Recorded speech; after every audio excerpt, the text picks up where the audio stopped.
Hello friends, ഇന്ന് ഞാൻ വന്നിട്ടുള്ളത് നല്ല ടേസ്റ്റി ആയിട്ടുള്ള ഡോണറ്റിൻ്റെ റെസിപ്പി ആയിട്ടാണ്. ഇത് നമ്മൾ പുറത്തുനിന്നൊക്കെ വാങ്ങിക്കഴിക്കുന്ന അതേ ടേസ്റ്റിലുള്ള ഡോണറ്റ് തന്നെയാണ്. അപ്പോൾ എല്ലാവരും ഇത് വീട്ടിലൊന്ന് ട്രൈ ചെയ്ത് നോക്കുക. അപ്പോൾ നിങ്ങളെൻ്റെ വീഡിയോ മുഴുവനായിട്ട് സ്കിപ്പ് ചെയ്യാതെ കാണാനും ശ്രമിക്കുക. ആരെങ്കിലും സബ്സ്ക്രൈബ് ചെയ്യാതെ കാണുന്നുണ്ടെങ്കിൽ പ്ലീസ് സബ്സ്ക്രൈബും ലൈക്കും കമൻറ്റും ഷെയറും ചെയ്യാൻ മറക്കരുത്. അപ്പോൾ ഇതെങ്ങനെ ഉണ്ടാക്കേണ്ടതെന്ന് നോക്കാം. അതിനായിട്ട് ഞാനിവിടെ ഒരു ബൗളിലേക്ക് 2 മുട്ട പൊട്ടിച്ച് വയ്ക്കുന്നുണ്ട്. ഇനി ഇതിലേക്ക് 2 മുട്ടയുടെ മഞ്ഞയും ഇട്ട് കൊടുക്കാം. ഇനി ഇതിലേക്ക് 200 ml ഇളം ചൂടുള്ള പാൽ ഒഴിച്ച് കൊടുക്കാം. 1/4 ടീസ്പൂൺ ഉപ്പിട്ട് കൊടുക്കാം. 1 ടീസ്പൂൺ ഈസ്റ്റ് ഇട്ട് കൊടുക്കാം. 1 ടീസ്പൂൺ വാനില എസൻസ് ഒഴിച്ച് കൊടുക്കാം.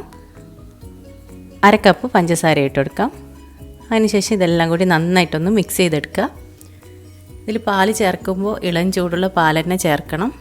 അപ്പോൾ മാത്രമേ ഈസ്റ്റ് ആക്റ്റീവ് ആവുള്ളൂ.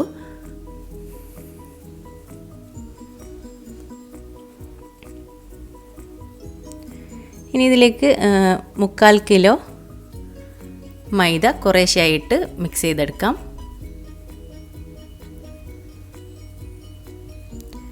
ഇതേപോലെ പകുതിയിട്ട് മിക്സ് ചെയ്തതിന് ശേഷം ബാക്കി മൈദയും കൂടി ഇതിലേക്ക് ഇട്ട് കൊടുക്കണം.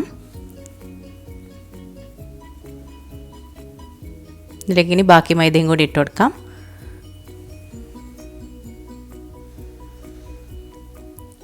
അതിനുശേഷം കൈകൊണ്ട് നന്നായിട്ട് ഇതേപോലെ കുഴച്ചെടുക്കുക.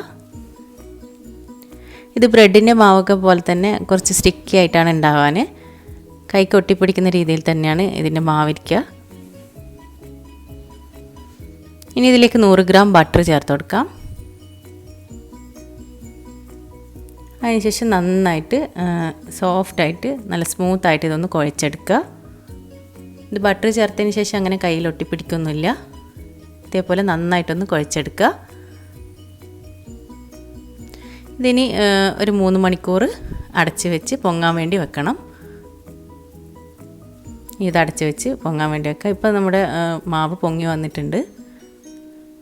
ഇനി ഇതൊരു കൗണ്ടർ ടോപ്പിലിട്ട് നമുക്ക് കട്ട് ചെയ്തെടുക്കാം. ഇതേപോലെ കുറച്ച് മൈദ തൂവിക്കൊടുത്ത് ഇതൊന്ന് കട്ട് ചെയ്തെടുക്കാം. അതിനുശേഷം ഓരോ പീസായിട്ട് എടുത്ത് ഇതേപോലെ ഒന്ന് പരത്തിയെടുക്കുക. അധികം കട്ടി ഉണ്ടാവാനും പാടില്ല, എന്നാൽ തീരെ കട്ടി കുറഞ്ഞു പോവും ചെയ്യരുത്. ഇതേപോലെ പരത്തിയെടുത്തതിന് ശേഷം ഡോണറ്റ് കട്ടർ വെച്ച് കട്ട് ചെയ്തെടുക്കുക. നിങ്ങളുടെ കയ്യിൽ ഡോണറ്റ് കട്ടർ ഇല്ലെങ്കിൽ ഏതെങ്കിലും ചെറിയ അടപ്പെടുത്ത് കട്ട് ചെയ്ത് നടുഭാഗം പെപ്സിയുടെ ഒരു അടപ്പെടുത്ത് കട്ട് ചെയ്തെടുത്താൽ മതി.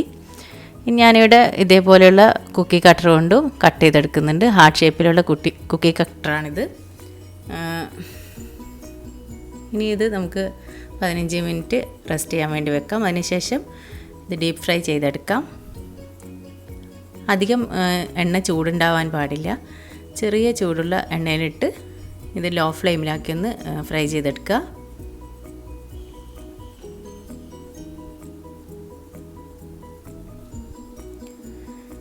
ഇത് ഓരോന്നായിട്ട് ഇതേപോലെ പൊങ്ങി വരും. അതിനുശേഷം തിരിച്ചിട്ട് കൊടുക്കാം.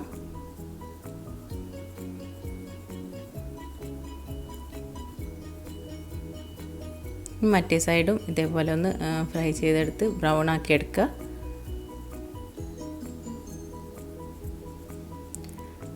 അപ്പോൾ നമ്മുടെ ഡോണറ്റ് റെഡി ആയിട്ടുണ്ട്.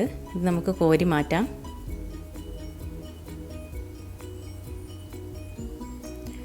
ഇനി ഡോണറ്റിൻ്റെ ഉള്ളിലേക്ക് മിക്സ് ചെയ്യാൻ വേണ്ടി ചെറിയൊരു ബൗളിലേക്ക് 1/2 കപ്പ് ന്യൂട്ടല്ല ഇട്ട് കൊടുത്തിട്ടുണ്ട് ഞാൻ.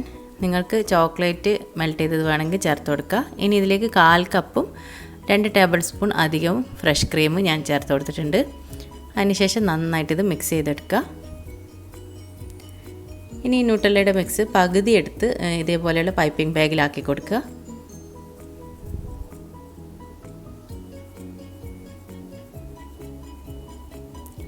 അതിനുശേഷം നമ്മൾ ഫ്രൈ ചെയ്തെടുത്ത് വെച്ചിട്ടുള്ള ഡോണറ്റിൻ്റെ ഉള്ളിലേക്ക് ഫില്ല് ചെയ്ത് കൊടുക്കുക.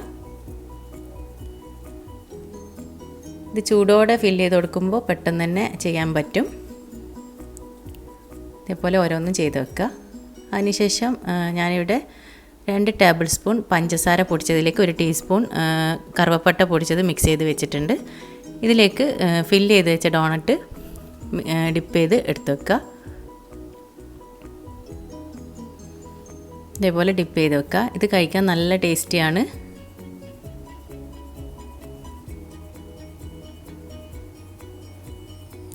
ഇനി ബാക്കി വന്ന ന്യൂട്ടെല്ലയുടെ മിക്സിലേക്ക് ഇതേപോലെ ബാക്കി വന്ന ഡോണറ്റ് ഡിപ്പ് ചെയ്തെടുത്ത് വെക്കുക. ഞാനിവിടെ ഈ ഒരു മാവ് വെച്ച് 26 എണ്ണം വരെ ഉണ്ടാക്കിയിട്ടുണ്ട്. മുഴുവനായിട്ട് ഞാൻ ഫ്രൈ ചെയ്തെടുത്ത് കാണിക്കുന്നില്ല. ഇതിൽ പകുതി മാത്രമേ കാണിക്കുന്നുള്ളൂ. ഈ ഒരു ഷേപ്പ് ചെയ്തത് മാത്രമേ ഞാൻ കാണിക്കുന്നുള്ളൂ. ഇതേപോലെ ഓരോന്നും ഡിപ്പ് ചെയ്തെടുത്ത് വെക്കുക. ഇനി ഈ ചോക്ലേറ്റ് ഡിപ്പ് ചെയ്ത ഡോണറ്റിൻ്റെ മുകളിലേക്ക് ഇതേപോലത്തെ ചെറിയ സ്പ്രിങ്കിൾസ്, ചോക്ലേറ്റ് സ്പ്രിങ്കിൾസ് ഇട്ട് കൊടുക്കുക. നിങ്ങളുടെ കയ്യിലുണ്ടെങ്കിൽ മാത്രം ഇട്ട് കൊടുക്കുക.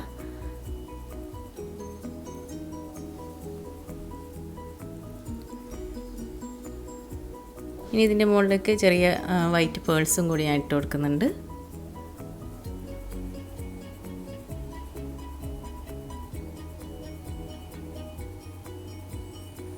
അപ്പോൾ നിങ്ങൾക്ക് എൻ്റെ ഡോണറ്റ് ഇഷ്ടമായി എന്ന് വിചാരിക്കുന്നു. നല്ല ടേസ്റ്റി ആയിട്ടുള്ള ഡോണറ്റാണ്. എല്ലാവരും ഇത് വീട്ടിലൊന്ന് ട്രൈ ചെയ്ത് നോക്കൂ. ഇതെൻ്റെ മക്കൾക്കൊക്കെ ഒരുപാട് ഇഷ്ടമായിട്ടുണ്ട്. ഇതെൻ്റെ മോളുടെ ബർത്ത്ഡേക്ക് വേണ്ടി ഞാൻ ഉണ്ടാക്കിയതാണ്. അപ്പോൾ നിങ്ങൾ ഇതേപോലെ ഉണ്ടാക്കി നോക്കൂ. നല്ല ടേസ്റ്റിയാണ്. അപ്പോൾ ഞാൻ എൻ്റെ അടുത്ത അടിപൊളി വീഡിയോ ആയിട്ട് വരുന്നവരെ എല്ലാവർക്കും ബൈ.